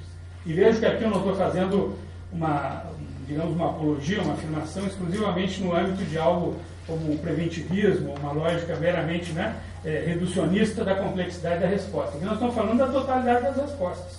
Tanto é que temos forte vínculo com o debate sobre a provisão, modelos de provisão de serviços em saúde. A maneira que organiza, por exemplo, todo o circuito da reabilitação, que é um tema de alta necessidade social e pobremente respondido pelo SUS, né? E que é fundamental hoje no enfrentamento tanto das consequências dos traumatismos quanto das doenças crônicas, etc., e que tem um forte impacto no período em que a população fica incapacitada de produzir, né, transitória permanentemente, e que tem afetação direta à sua qualidade de vida. Para tomar esse exemplo, como é que é o modelo de provisão e reabilitação? Mas como é que é o modelo de provisão em todas as outras dimensões assistenciais? Então isso nos preocupa muito, porque nos planejamentos, melhor dito, nas programações existentes, nós não fazemos um dimensionamento dos modelos de provisão e caracterização dos seus modelos a partir das necessidades sociais, senão pela reprodução histórica, da série histórica de provisão que é feita. E, portanto, a gente nunca chega a uma conta, isso foi falado hoje de manhã também, uma conta que diga o seguinte: qual é o tamanho do sistema necessário para dar conta do conjunto das necessidades de forma racional? E aí o planejamento perde o horizonte estratégico, né? Então, ao retomar o tema, ou assumir o tema dos modelos de provisão, a gente entra também num debate que é muito desafiador na nossa cultura até o momento, que é dimensionar de forma mais precisa qual é a amplitude, né, e a característica da resposta a ser dada e, portanto, como é que eu projeto a partir de um outro modo de atenção, de forma muito mais integral e tal, aquelas necessidades que eu vou satisfazer e os resultados assistenciais que eu vou alcançar. E, finalmente, do ponto de vista do modo de gestão, que é uma consequência de tudo isso, eu tenho que olhar o que eu tenho que fazer e dizer o seguinte: qual é o modo de gestão que eu tenho que assumir? Nos processos que nós temos apoiado, desenvolvimento, é a última etapa, é chegar no final e dizer o seguinte: muito bem, para fazer tudo isso, qual é o modo de gestão que eu tenho que assumir? Qual é o conceito de governo, governança, gestão, participação, que tem que se estruturar em torno ao exercício da regionalização? E aí nós temos visto, né, de forma muito clara, a grande fragilidade ainda do conceito da gestão regional. Porque, como é uma instância, que também foi destacado aqui, ela não existe formalmente, né, no âmbito do Pacto Interfederativo, criar o processo, né, da relação, seja ele na forma do coato, seja ele na forma dos arranjos que correspondem à operação e conceituação, planejamento, né, dessa atividade, tudo isso ainda exige uma criação. Né? Nós não temos encontrado uma clareza na forma desse tipo de arranjo. Porque aí tem uma confluência entre o tema da descentralização, né, ou seja, como que eu constituo uma representação, por exemplo, do governo do Estado descentralizado nas regiões, de que maneira isso se dá, o que eu descentralizo, o que eu desconcentro, porque às vezes a descentralização, você sabe que é uma lâmina de dois, tem duas dimensões, posso cortar para os dois lados nesse caso. A descentralização pode ser muito negativa do ponto de vista da garantia do contrato social universalizante, porque ela pode simplesmente descentralizar, quebrando o contrato universal. Tem sido o problema clássico da descentralização no marco do neoliberalismo. Portanto, se eu não quero me desresponsabilizar com a descentralização, eu vou ter que medir sempre o que eu descentralizo sem romper a minha responsabilidade final, ou o que eu desconcentro como mecanismo de garantir que essa responsabilidade tenha uma outra forma de compartilhamento. Por exemplo, na rede hospitalar ou nos exercícios da própria regulação centralizada. Por outro lado, na questão de constituir uma participação social efetiva, nós temos que repensar a maneira como se constitui essa possibilidade da participação social no âmbito da regionalização. Porque nós temos conselhos estaduais, temos conselhos municipais, conselhos locais, inclusive, mas não temos conselhos de caráter regional. Então, esses são temas todos que, em torno à organização da gestão, do modo de gestão da regionalização, ainda precisariam de um detalhamento, né, e de uma construção muito dentro de cada contexto. Né? Eu acho que a diversidade de realidade mostrada aqui aponta que nós vamos ter que pensar uma regionalização capaz de responder à área rural do estado como o Amazonas e as grandes metrópoles, né, de grandes cidades, conglomerados de cidades, garantindo que a essência desse exercício seja mantida, mas que os arranjos contextuais sejam efetivos em cada realidade. Bom, isso são notas rápidas sobre considerações em torno ao trabalho que a gente vem fazendo, né? Estaria aqui para muito mais, mas, sobretudo, a nossa aposta tem sido uma aposta de uma educação permanente, de caráter político, para criar os interlocutores da construção dessa regionalização como uma nova etapa do Sistema Único. Não é apenas criar técnicos, né, que vão operar algumas condições pré-concebidas dessa regionalização, mas sim serem capazes de atuar como intelectuais orgânicos mesmo da construção cotidiana de uma nova realidade. E, com isso, despertar a energia de trabalhadores, de gestores, da população, numa construção que tem que ser entendida como um novo desafio estratégico político, né, para o sistema universal de saúde. Obrigado.